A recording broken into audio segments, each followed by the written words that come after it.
Welcome to the new and improved GRC and Me, a podcast where we interview governance, risk, and compliance thought leaders on hot topics, industry-specific challenges and trends to learn about methods, solutions, and frankly, what not to do, while hopefully having a little fun along the way. I'm your host, Chris Clark. I'm joined today by LogicGate CEO and co-founder and Chief Information Security Officer, Matt Kunkel and Nick Kathmann. Prior to founding LogicGate, Matt spent over a decade in the management consulting space, building custom technology solutions to run regulatory risk and compliance programs for Fortune 100 companies. He's a recognized leader in the risk and compliance space. When he's not moonlighting as the CEO of LogicGate, he works full-time as a girl out of three and finds his escape barbecuing on his outdoor kitchen toys. Nick brings a strong track record of delivering innovative security solutions for small to medium-sized businesses as well as Fortune 100 companies from his time at Dell Technologies, where he oversaw the internal cybersecurity program and MSSP practice for security and compliance. When he's not catching security threats and building security programs, he's catching fish and building handcrafted wooden furniture. Hey, Matt, Nick, thank you so much for joining us. Welcome to GRC and Me. Amazing. Thanks for having us, Chris. Yeah, well, we heard your intros, but kind of wanted to start with something, maybe a question that we wouldn't necessarily see in a normal introduction on a different podcast. So, we are a GRC podcast, and so I think it's always relevant to talk about risk. And so, Matt, what I'd be interested in is, what's the riskiest thing you've done in your career? I think, Chris, first of all, great question, and excited for the podcast. I'm excited for all of the folks in the risk and compliance community to listen. The riskiest thing that I have done in my career, I think, is this. It's starting LogicGate. It's starting a company. It's taking a leap from, I spent over a decade in consulting, and I had a pretty cushy consulting job at the time. It built up a nice solid team around me, and was doing pretty well from a P&L perspective, had some of the biggest projects at the firm that I was working at called Navigant Consulting at the time. And I said, you know what, I'm going to leave all of that behind, and I'm going to go start a company with two guys that I work with, and we're going to take a zero salary. And I took a zero salary for the first almost 2 years of that company, of starting LogicGate. And we really took kind of a leap of faith that we had built up enough knowledge, enough GRC knowledge, and there was enough of a market need for a differentiated solution, a solution that was much more flexible, that didn't rely on a lot of services cost, that was utilizing new technology that was out there in a graph database, that this would work out for us. But it wasn't 100%, right? I think most, if you look at startups, 90+% of startups fail, right? So actually it was much more likely that we wouldn't succeed and we wouldn't get here and we wouldn't become, the market leader that we are today. So that definitely was the biggest risk that I have taken in my career, is jumping off from the nice cushy consulting job and starting this company, LogicGate. That's incredible. Well, I can speak for myself and say that I'm grateful that you did that. So thank you so much. So Nick, what about you? What's one thing about yourself that people wouldn't find on LinkedIn? Good question. I think the biggest thing, people might infer it, but it doesn't specifically state it, is I'm a geek. Like I enjoy this stuff, like security and tech in general is as much a hobby as it is a job, which, makes this job essentially easy for me. I love it. Like one of my first real jobs in IT was working for a company that was a petrochemical engineering company. So they would build the PLC DCS systems mostly for oil rigs. I became really good friends with the R&D team there. They started doing Modbus TCP, where they're bringing things over the network. None of the process engineers, none of the industrial engineers knew anything about networking, but I did. So I got to spend a lot of time in helicopters going back and forth to oil rigs, helping to, take these systems that they programmed and worked perfectly in a lab and then go make them work in the real life. So I got a really big interest in just industrial automation, process automation, robotics, all the kind of fun stuff that comes along with that. So just in general, I'm just a geek and I like to play with technology, even if I don't get paid for it. because I like knowing how things work. Very cool. Yeah, There's that's a 30 things in there that I had no idea what they were. So you definitely lived up to the name. Yeah, it's glad pretty you much said it anything first. anything that they refer to now as operational technology. I do that kind of as a hobby and did it as a job for a while too. So it's fun. That's amazing. And I think it's so cool to hear, like, when your hobbies and your career align, it never feels like you're working a day in your life because there's just joy in what you do. So thank you for sharing that. Thanks. So we're trying a new podcast structure this time around. So we're gonna have a couple different segments as we go into this. The very first one that we want to start with is something called GRC Mythbusters, where we're going to take a kind of common conception and try to flip it on its head. So starting off with this one, I think there's a perception in the industry that GRC is often seen as a cost center. It is only takes away from the business. It's there to, provide structure and kind of like provide guardrails. But at the end of the day, it's mostly to make sure that you don't get in trouble. What would you say to that? I would say absolutely not. I would say there are parts of GRC, just like there are parts of every business that probably fall more into the cost center. But especially when it comes to things like compliance, I mean, compliance in and of its definition is you're complying to external frameworks to enable go-to-market. So if you want to sell to companies that need PCI compliance, you can't open up that pipeline without getting your PCI DSS. Like this is now a direct strategic objective. This now opens up pipeline. Same thing with HIPAA. Same thing with you try to start any SaaS company in the world right now without ISO and SOC 2, and you're not going to sign any deals. Same thing for FedRAMP. Same thing for DoD, RMF. Same thing for all of the different EU frameworks.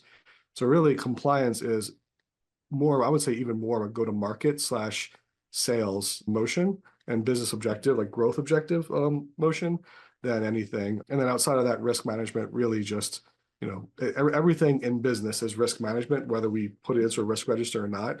This is just more of I would say it's more of a formal method of managing what risk we have around cyber or enterprise and trying to cut off the issues before they happen. So, nobody likes paying for insurance until they need their insurance. And risk management is very much kind of, and governance to an extent is kind of like that. It helps the problems, it helps those costly problems from not happening in the first place so that you don't end up having to pay them. So while it's a cost center if it operates well and nothing works, right, and nothing bad happens, it's definitely a revenue saver in the end. Yeah, I mean, the question of is GRC a cost center is, I think, one that I hear a lot. I've heard a lot over the last several decades. And Nick reminds me every day that good security pays for itself, right? And I think he's 100% right. I think our board thinks that he's 100% right. Nick highlighted some of those things from a compliance perspective to be market openers. And how do we get into new growth drivers from a company perspective? And you really can't do that if you don't have good compliance in place. I think the other thing is, if you think about risk management and security management, a lot of that is to protect the reputation and protect the brand of an organization. The quickest way to tank an org is to have not just a data breach, because that's going to happen with every company at some point in time, having a bad data breach, that guardrails weren't put in place, that just the basics of blocking and tackling wasn't there, right? So, and then lastly is, and what I have advised customers and prospects on is, when we're thinking about what is the ROI justification for governance, risk, and compliance here, and how do we take it out of that cost center?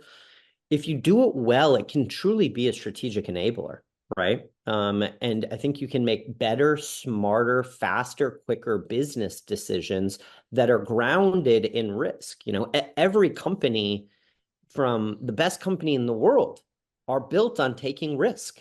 They're built on taking strategic bets. That's a startup up to JP Morgan Chase.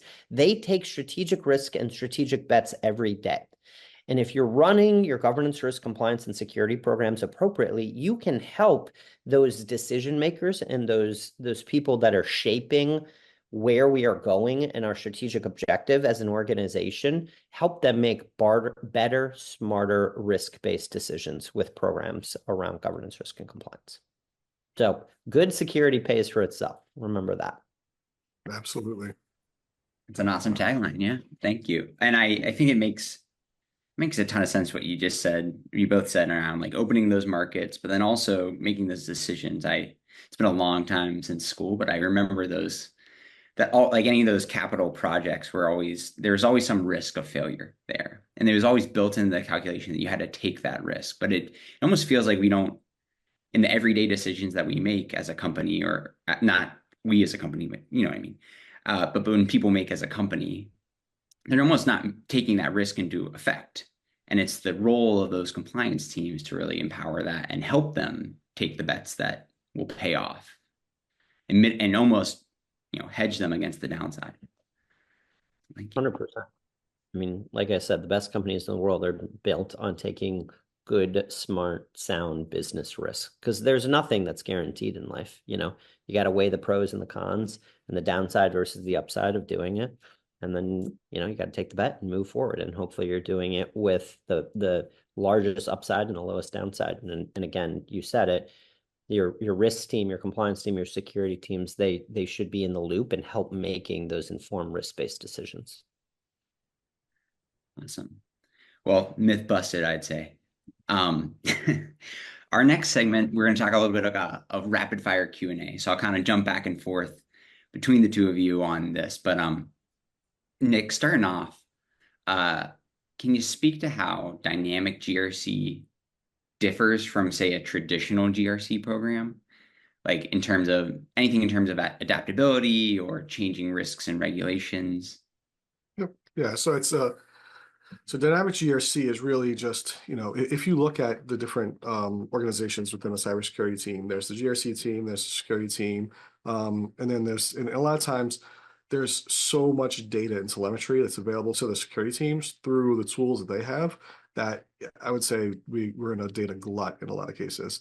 So anybody who's ever had to sign a SIM like quote or an estimate or whatever it is, or have to sign a PO for a thing, they know exactly like how much data is coming in, and that's just a small part of the data that gets collected by security teams. Whereas GRC teams generally live in spreadsheets or platforms, and they don't have access to all this data. And they don't, so like all of the context that would go in around risks, around incidents, around controls, like the security teams have to provide, high level summary data to the GRC teams, but the low level data is actually, I think, even more valuable. So the idea behind dynamic GRC is really like, why did you buy an EDR tool if you didn't have a risk around, compromised endpoint? So there should be some risk that is tied to some control that's tied to some tool or technology or process that you put in place, like even staff that you put in place for the security program.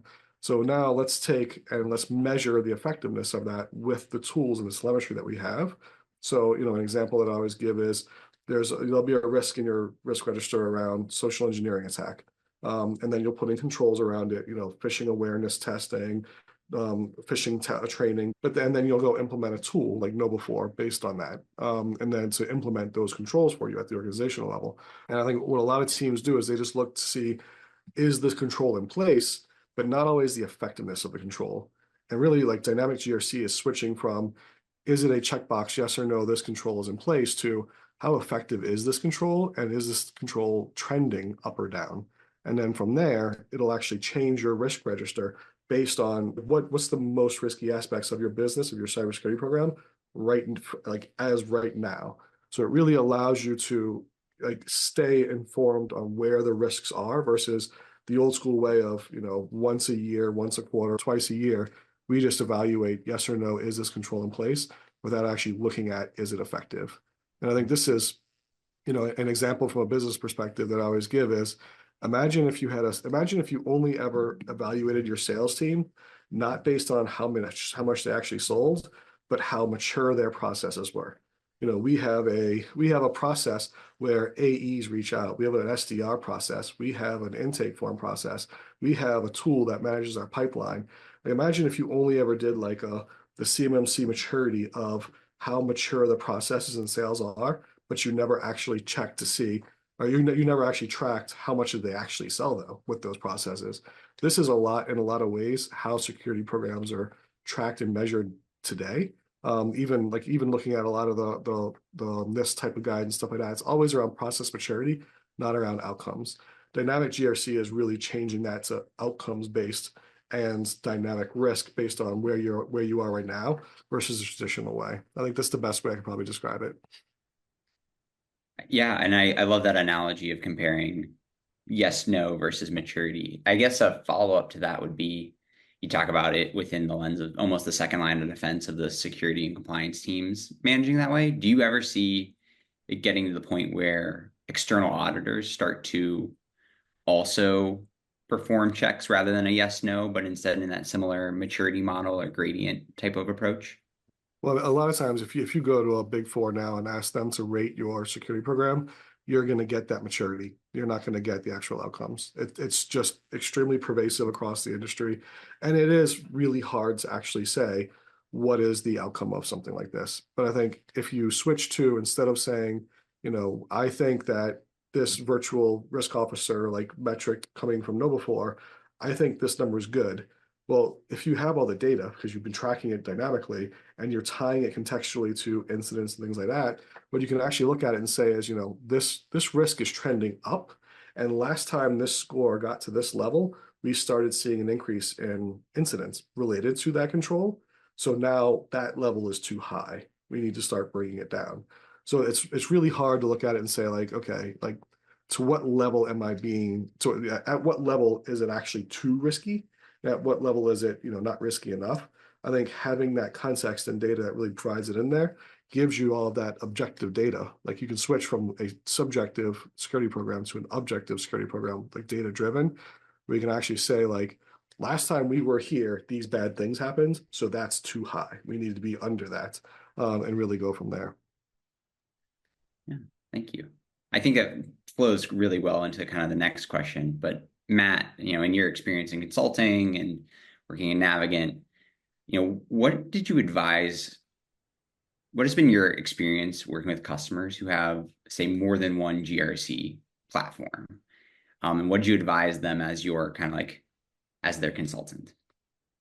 Yeah, I mean, I think that there's a lot, and the world in software kind of ebbs and flows and swings like a pendulum, right? It's like, hey, we want best in breed technology, so we're going to buy a bunch of point solutions that do different aspects within GRC, or it ebbs back to, hey, we want a platform, right, that can do everything on top of it. And I think where we are in kind of that cycle is much more flowing back to a platform. One, because just, lower total cost of ownership. And I think that is something that is certainly being talked about in the market right now, is how do you do more with less? How do you be more efficient with the tools that you have and the cost structure of those tools? So if I can do everything I can, 80% of the way good from a features functionality perspective on a platform, but 50% of the cost structure, then I'm definitely going to go that way. And I think we've seen a lot of customers, prospects, go that approach. The other thing, and the second part of that, is really if you have everything on one platform, it's a lot easier to tie that data together and tell that story of what we were talking about before, of how do you make strategic risk-based decisions? How are you able to tie your third-party risk program into your enterprise risk program? How are you able to tie the control, like what Nick said, the controls you had into the regulatory compliance, into your enterprise risk program, and get that holistic view from a program level perspective, and not just look at the individual components of the program within these different software. So I certainly think, we are moving much more into a platform first to run a holistic GRC program, as opposed to buying a bunch of different point solutions and then trying to dump that data into a data lake to gain the insights upon it. Yeah, appreciate that. There's all that resonates a ton, I think, with the work I've seen with our customers too. And there's a kind of a newish term that I heard recently called like data disconnectedness debt, of just the burden that it puts on people when they have to jump between systems. And so having that kind of like centralized system where you're not wasting time manually moving data or manually checking systems, like it's such an enabler for people doing the work. Well, And I'd just, say one other thing too, which is one of the biggest things that we hear about when talking to folks that are running GRC programs that they care about is they care about their customers. And their customers are the end business users that are using that are identifying the risks, that are attesting to things, that are signing off on the policies, right? And if that interface and that experience is not a seamless one, a quick one in which it's very easy to understand what they need to do because their day jobs are not around risk and compliance, they're going to hear about it from those end business users, right? And that is one of the most critical things that I think folks are looking for today in technology solutions. Take risk and compliance out of it. I think all of technology, but certainly in risk and compliance. So if you have only one platform where you have to learn, as opposed to 8 different point solutions that you have to learn to do things, it really cuts down on that time, effort, energy, and frankly, experience from an end business user. thank you. Yeah, and I think you talk about the people there, and so I think that's a relevant move to our next question. But Nick, I think there's been a lot of pressure for people to do more with less. And so that's risen for the people, let's say, within the security and compliance community is kind of the topic of burnout in the tech world. And so what's your view on adopting technology to increase business efficiencies and, let's say, replace people versus investing in technologies that augment their roles and rather reduce their burnout? Yeah, and this is a really good question because burnout is very real, especially in security. I think it's of all of the tech jobs, burnout is the highest in cybersecurity. And I know at least personally, I've been burnt out in this career at least twice. I actually called the guy I used to work with, and I was like, I think I'm going to leave cybersecurity completely. And his response back to me was, no, you're way too good at cybersecurity. Cybersecurity is not the issue. The company is the issue. You need to leave the company. Like when I left the company, I felt much better. I look at all things, like the engineering math mindset in me. I look at a lot of things as equations. So you essentially have effort times efficiency equals output. So people times tools equals what you're able to achieve. If a lot of cases, what you have to achieve is set. So you have to set your compliance. You have to meet your compliance requirements. You have to meet your regulatory requirements. You have to have all of these programs in place to sell to customers. You have to have all these programs in place to keep the company and the data and the assets safe. So the output can be set, but to do more with less, like staff is getting cut in a lot of cases. So you end up with this unbalanced equation where, one side is higher than the other, and the math just doesn't work. And that's where you have to start bringing in the tools and the automation, the efficiency. So the more efficient you can make the small number of staff, or you can balance the equation 2 ways. You can hire much more staff, or you can bring in more efficiency, more automation. And I think this is where a lot of it comes in is you want to bring in a lot of that efficiency and make those processes repeatable, make that technology repeatable, make the people's lives as easy as possible. And then what that does is that it frees up some of the time within those people to where they don't have to, at a recent Gartner conference where I taught, this was actually like part of the keynote. And he was saying in security, a lot of times like people run on adrenaline only, and they run in what they call hero mode. So they know that there's not enough staff, there's not enough time in the day to do stuff. They know that if it doesn't get done, the company will have an issue, and they genuinely care and want. Like people don't usually get into security. I would say it's changing a little bit, but most people didn't get into security in the first place because they didn't care about security and like about keeping things safe. So they have a genuine interest in keeping it going. So they'll voluntarily work the 60, 80, 100 hours a week to try to like keep things going. And as you put it, you're constantly running on adrenaline, you're constantly running in hero mode. You can't do that. You'll eventually crash. And that's where the burnout comes in.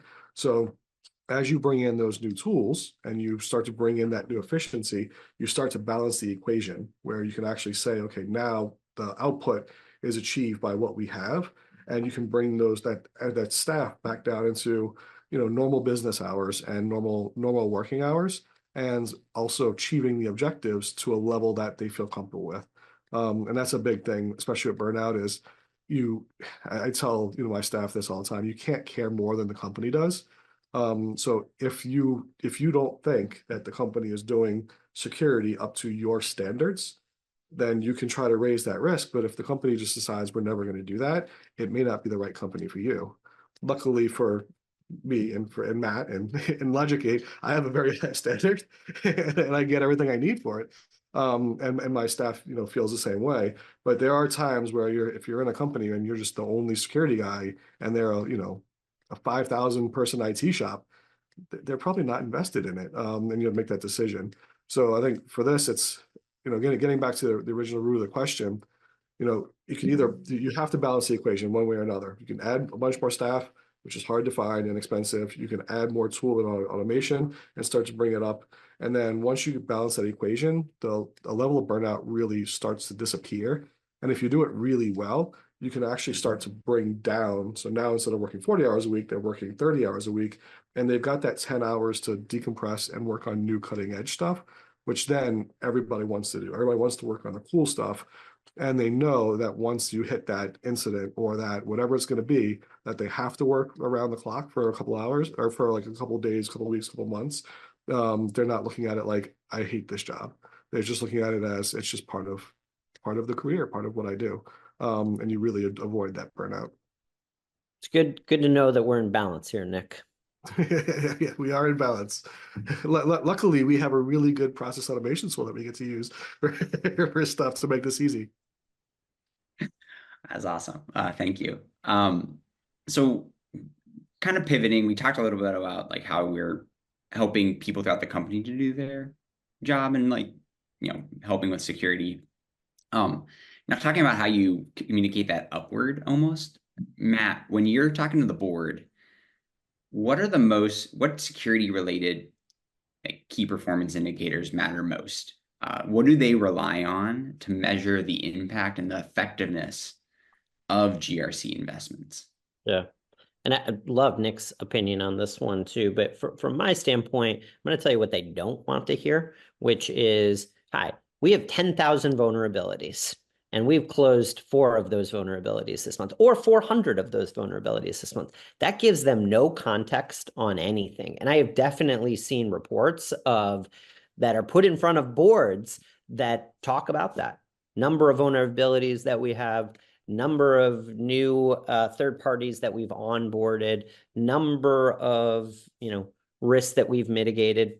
That really doesn't give the business context. And I think a much more important thing is what we were talking about earlier.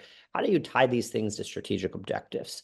Hey, our strategic objective is to get into the EMEA region, and to get and do business in EMEA, that means that we need to be ISO compliant.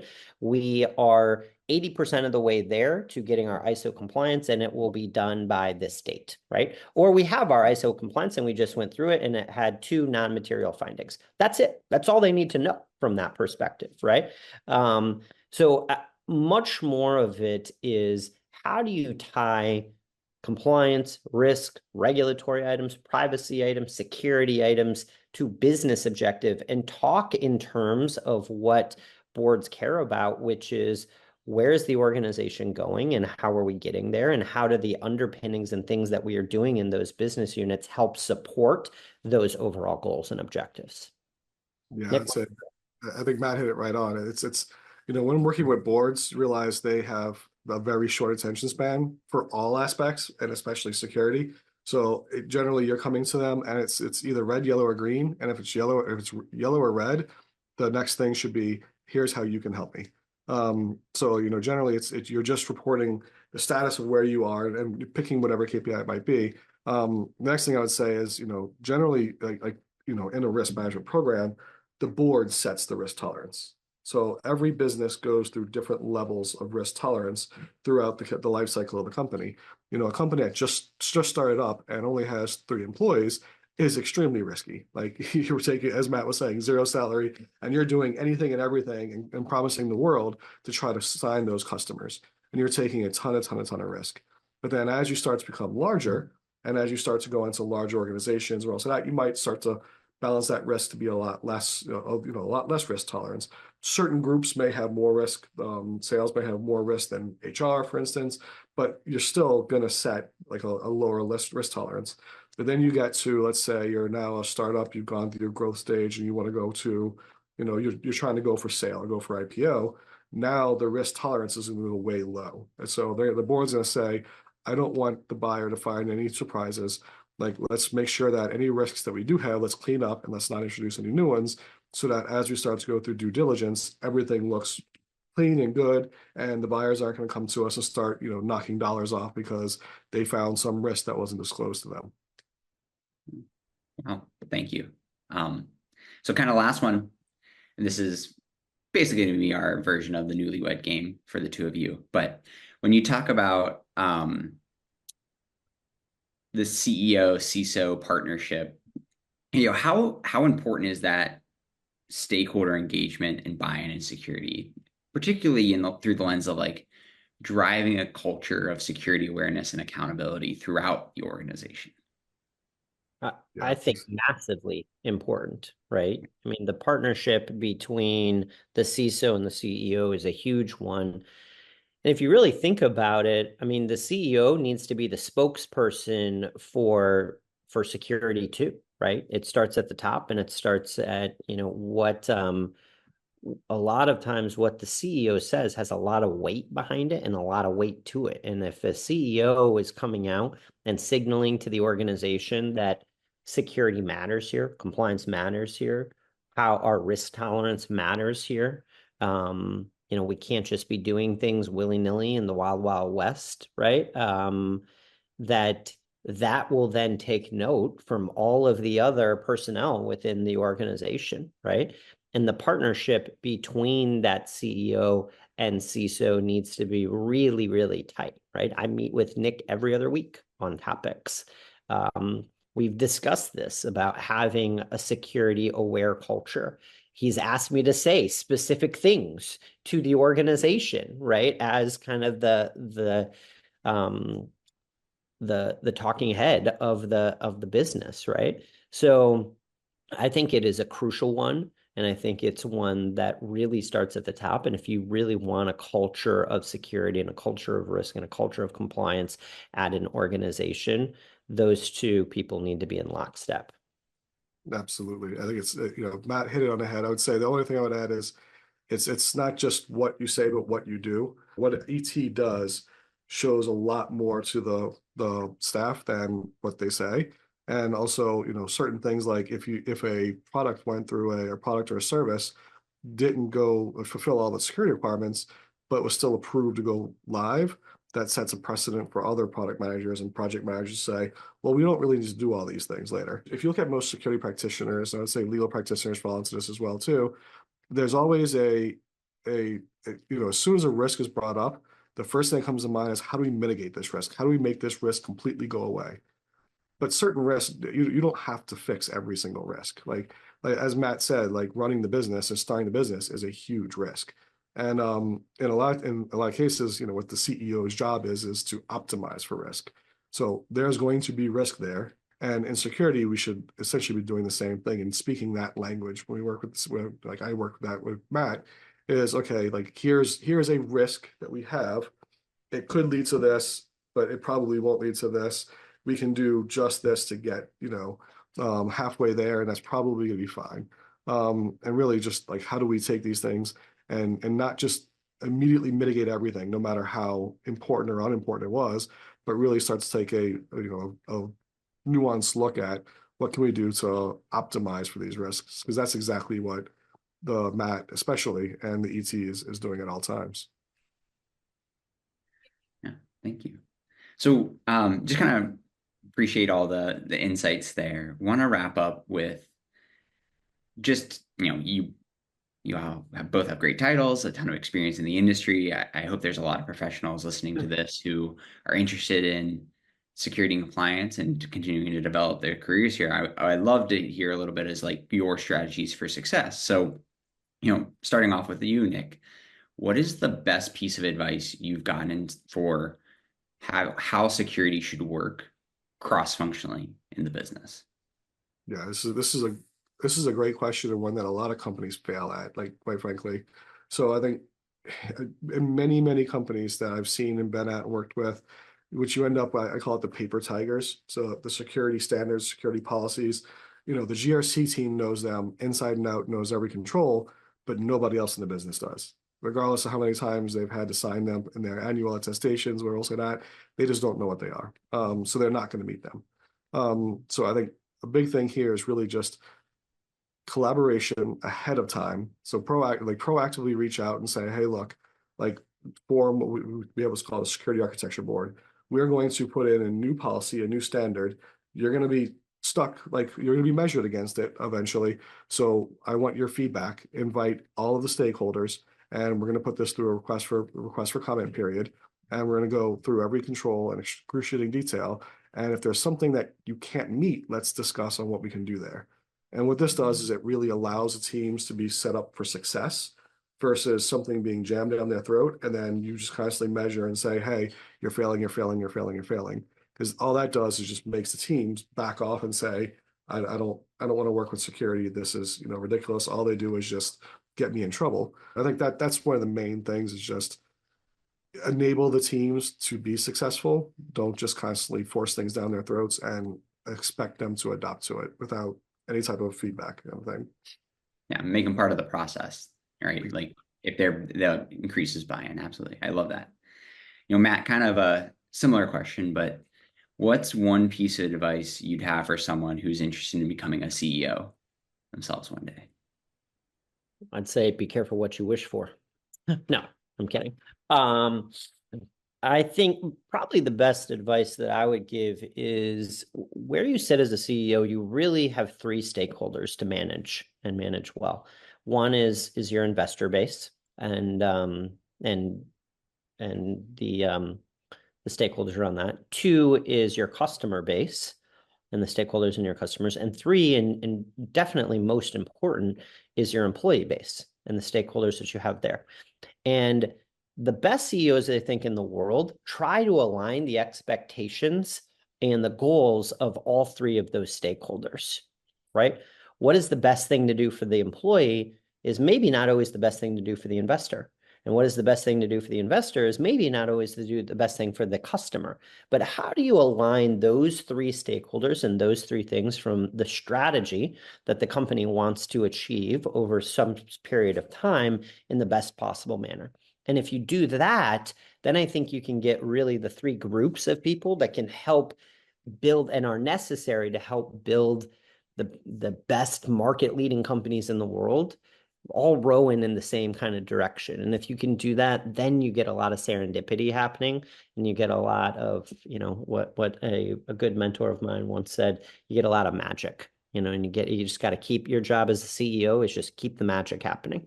So I think that would be the best piece of advice that I can really understand your three stakeholders, what makes them tick, and try to create structure and strategy that aligns the three of those things. And then constant communication. You cannot over communicate.